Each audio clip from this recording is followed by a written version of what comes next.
Okay, so I've pulled three, and the first card is your environment. The second card is what's changing or what's going on beneath the surface. And the third card is the outcome. All right, my friends, let's go ahead and start with your first card. The first one is the same as the Three of Pentacles, which is an awesome card. This card calls it, or this deck calls it, recognition and reward. This represents a time that, a job well done, receiving accolades for hard work, your expertise in your craftsmanship or your business or what you've put out in the world. I feel like some of you feel a little bit of humbleness. Of course, that's what this card is showing. He's standing in the light. He feels that his services, his talents, his abilities are well received. And the time with this card, the time is to pay attention to any more opportunities, because more opportunities will come up for you to take advantage of. And these opportunities are so that you can lay a firm foundation from your past achievements. You're ready to take what you've learned. That's what the Three of Pentacles is. It's almost an apprentice card, you could say, but taking the skills and what all you've learned and patting yourself on the back from what you've already done well and right, and what you've achieved, and to be open to the opportunities that come forth next. Also remember with this particular card, it's asking you to take care of your physical body. And I'm feeling, as I say that, I'm feeling in my third chakra area, which of course is the stomach area, and that's the solar plexus. I am going to pull a chakra card, so it may not have anything to do with the chakra card I pull, but that area, the solar plexus area, is where we store our emotions. It's also where we find our strength. So I guess what I want to say around that is, eat foods that are easily digestible, drink water, take care of the body. Any type of, I keep getting digestive issues.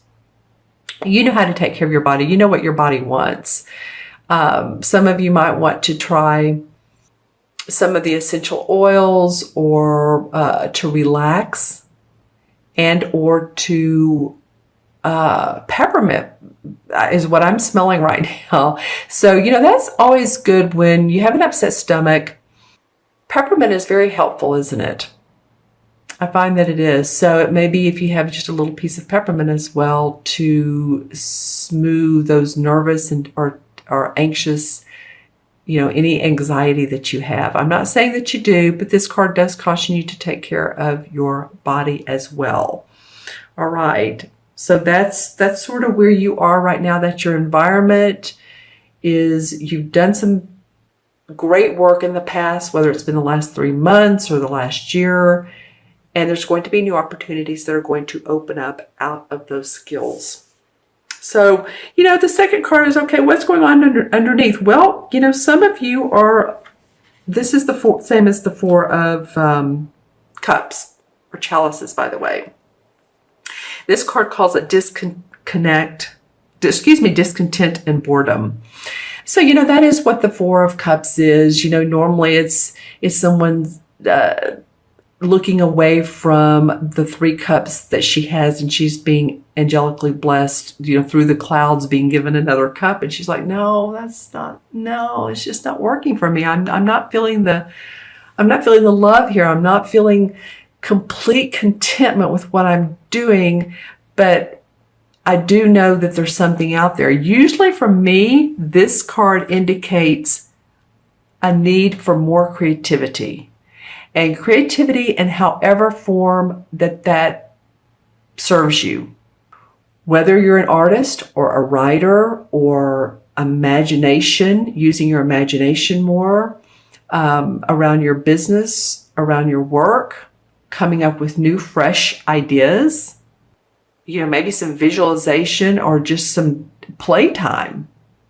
Not using the left brain logic so much, but opening up that right brain that has more megabytes, if you will, and letting it come up with colors, symbols. It's very, very, very, very expansive. You know, this deck is, like I said, I've used it probably the first 6 months I had my channel. It is a little bit more spiritual in nature, so I tend to talk about soul growth or spirituality with this particular deck.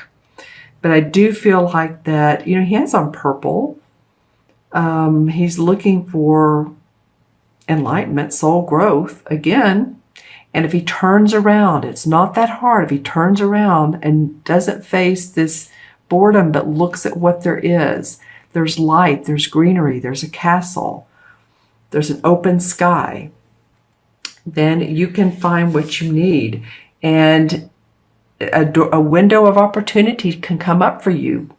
This is the opportunity card. So he's not facing him. You know, he's facing away from this guy. So pay attention to, pat yourself on your back and pay attention to your awards and rewards, because that's what's going to move you forward. Not totally looking in a different direction. That's what it feels for most of you. Again, this is for Gemini, Sun, Moon, and Rising. Always watch your Moon and Rising as well. So again, pay attention and focus on awareness. Watch for synchronistic events that bring like books, speakers, workshops, just new people into your life. Someone may be very, very inspirational to you, or you may hear just a sentence or someone speaking, or, whatever, a 30-minute speech that inspires and motivates you. And have faith in divine timing. Know that the doors are going to open up for you. So it's a perfect time to reevaluate and search within your heart and soul for fresh insights. And that's what, I was talking about earlier.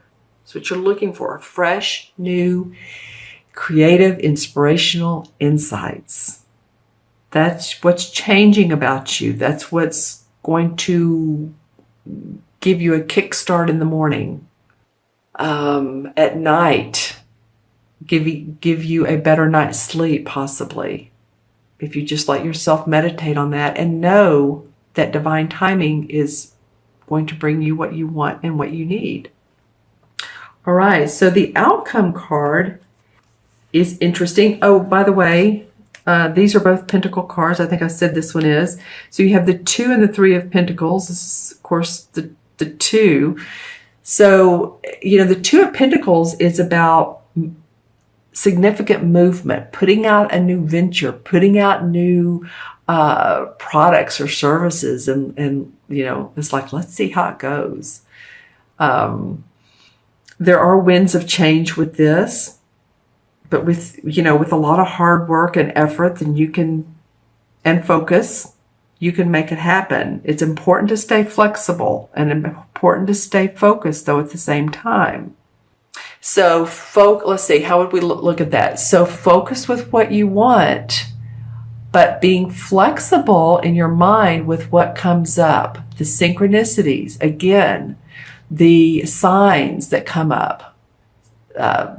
You're talking with someone and they mention, like I said earlier, a seminar or a class that you're just like, what, I'd love that, and they're excited about doing it possibly. And, you think, well, I'd love to do that as well. But just any sign or synchronicity that comes up that you feel very moved by.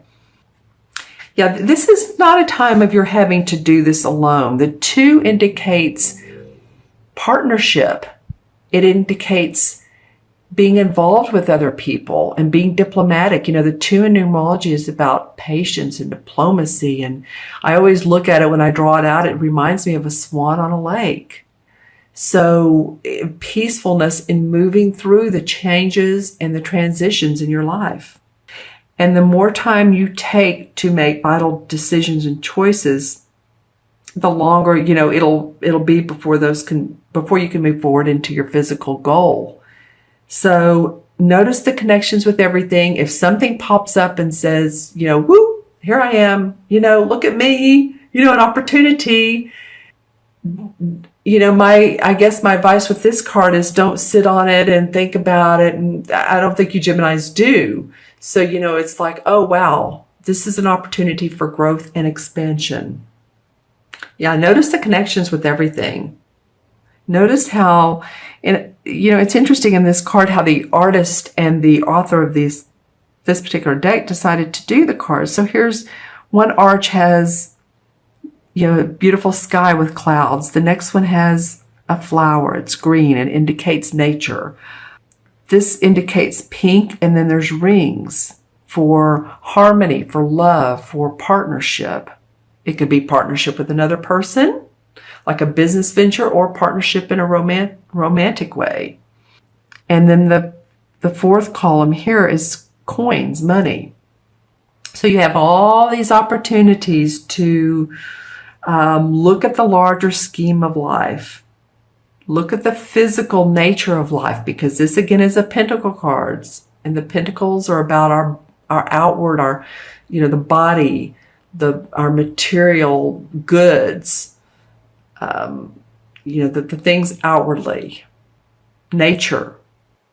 Because these changes that are coming for you, and might be coming from you as well, are random acts or coincidences. This is happening for you. So the outcome card is just asking you to be open and focused and flexible. And I went over how that looks to me. Some of you Geminis might want to put in the comments below how that looks to you.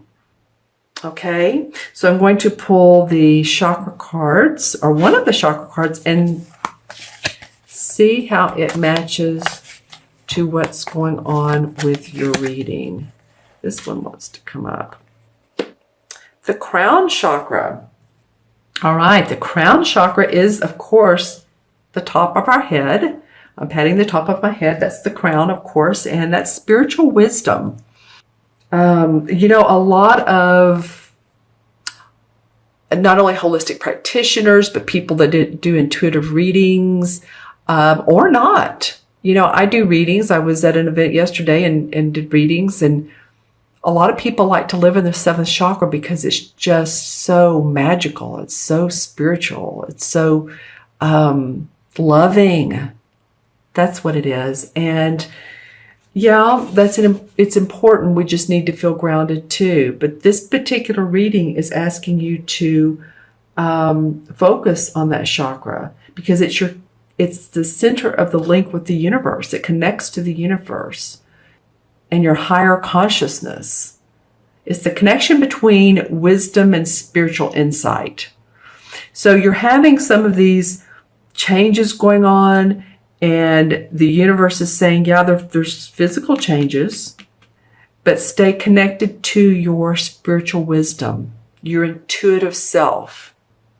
This crown center is really where there's ethereal light and wisdom, and it's an energy received.